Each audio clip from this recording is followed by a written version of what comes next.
Hello everybody, welcome to another video by Liminal Spaces. So today we are talking about another story out of Dark Carnival.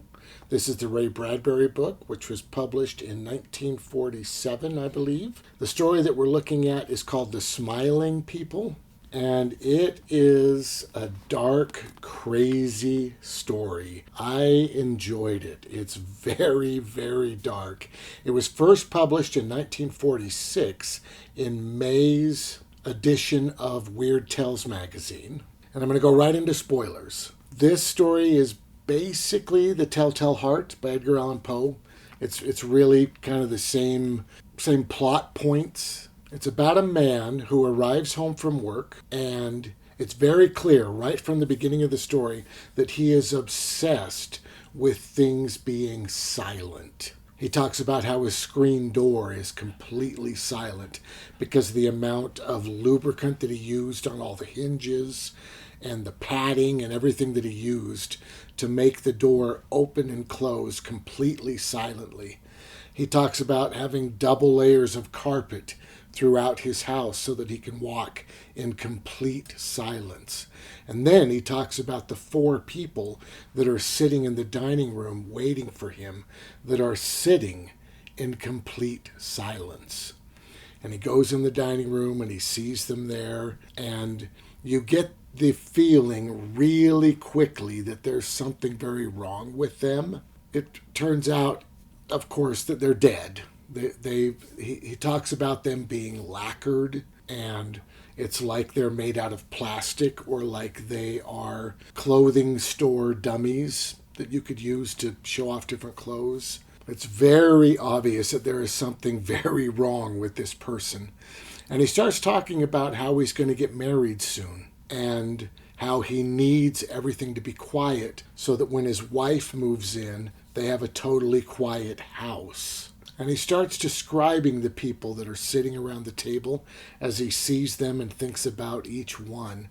He goes into great detail about the person that I believe is his aunt. And this was probably the most disturbing part of the story for me, because he gets very personal about her and comparing her to a mannequin.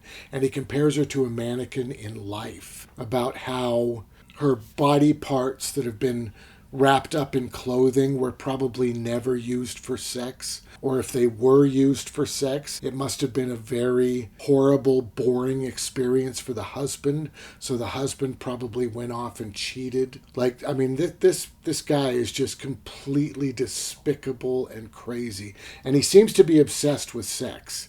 He thinks about how lucky it's going to be when his wife gets there and they can have sex, and it's a big thing in this person's mind. And he doesn't describe the other characters in nearly as much detail as this character. And after saying all those horrible things about her, I, of course, as I've always said, when reading these stories, I don't know why, but I'm very thankful that people now can live together and see if they like each other and then choose to get married. And if it doesn't work out, then get a divorce, blah, blah, blah. You know, all that stuff I've been saying. But, yeah, he really describes her horribly. And then he moves on to the guy that's at the table, and he talks about how the guy's always giving him advice, and he's tired of that. And then there's a couple children there. He doesn't go into real detail about the kids at all. So he goes upstairs to change before dinner time, and actually, before he goes up, he exclaims to all of them that today is the day that they're leaving. He is moving them out because he must have silence, and as long as they're there, if he hears a whisper or something, he might think that it's coming from them. So they need to leave.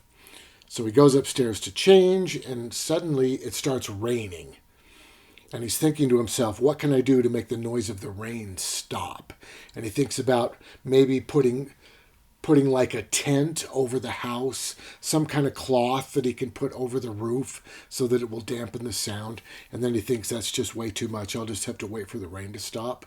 But while he's upstairs changing, he hears this musical note, this sound. He describes it like a harp string is being plucked, just one string. And then he hears it again, and he realizes it's coming from upstairs. So his house has 3 levels. There's like an attic at the top. So he goes tearing up the stairs, and he finds out that there's a vent that's open in his ceiling, in the actual roof of the house, and there's water dripping into the top, and he's got this glass vase there, and the drips of water are hitting the vase, and it's making this musical note. So he freaks out, he shatters the vase, and he stuffs cloth up into the vent so that the dripping stops. So his house is now silent again, which he's very thankful for. He cannot stand noise. And he thinks to himself, it'll be okay when my wife gets here because I already have a plan for the house to remain silent. She won't be a problem. So he's clearly gone. He's demented and insane. Honestly, I got vibes of like Norman Bates, right, from Psycho. I mean, this guy is gone. So he gets changed. He goes downstairs, and he's getting ready to move them out. He describes them like he's going to take out luggage. There's a lot of metaphor in this. I think that's the right word. There's a lot of descriptions of these people based on like leather and inanimate objects, and right, because they're dead. So while he's preparing to move them out, there's suddenly a knock on the door, which freaks him out, of course. He goes to the door, he calls through the door, who is it? And they exclaim, it's the police. We need to look around your house real quick. Your neighbors have called. They say they haven't seen the people who live here with you for the last couple of weeks, and they're worried. We need to come in. And he says, I'm sorry, I'm very hungry, I'm tired, you can't come in. Maybe come back tomorrow. And they pound and say, I'm afraid we're going to have to insist. And he goes in the dining room and sits down.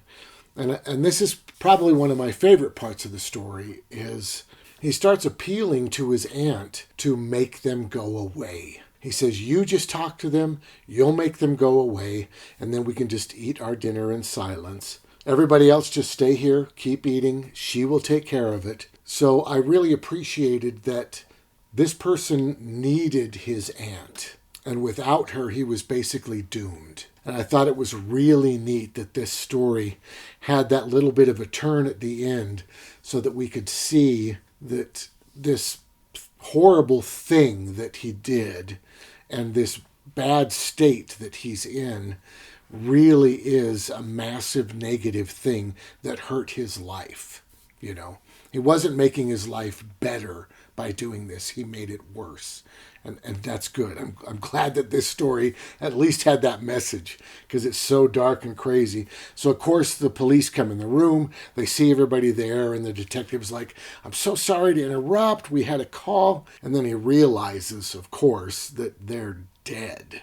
And the smiling is in reference to the fact that he cut their throats.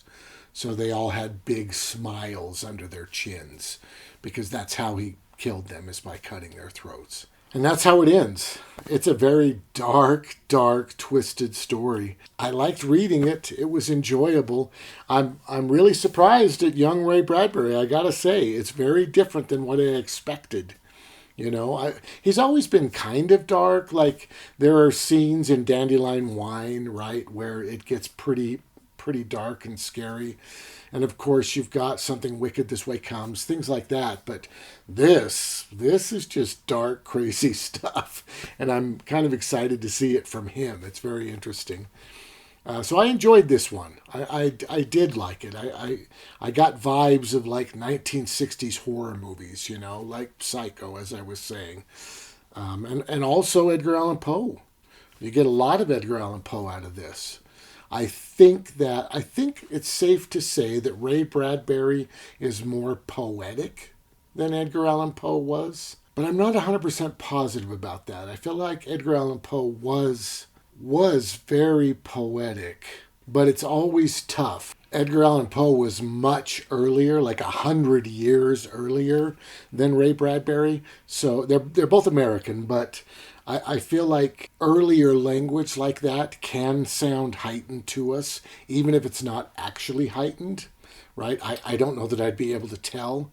So I feel like maybe they are both really poetic, but I think Ray Bradbury is really poetic in this stuff. He's making so many comparisons and analogies and just all kinds of weird stuff in his stories. And I'm really enjoying it. It's very, very cool. All right, well, not a lot to say about this. It really is a good story. Hopefully you're reading along. It's a great book. If you haven't got a chance to pick it up yet, I should reinstate, it was just recently re-released. Before this, you just couldn't get a hold of it. And I think it came out like 3 months ago. It's very, very new. And I think it's kind of hard to find. At least it was for us. We had to order it off of Amazon. But you certainly can order it off of Amazon, of course. So I would grab it. And it is really good. It's super fun. And this story was really good. Thank you so much for watching. If you enjoyed this, please hit the like button. If you want more like it, make sure to subscribe. We have a whole bunch. And have a great day.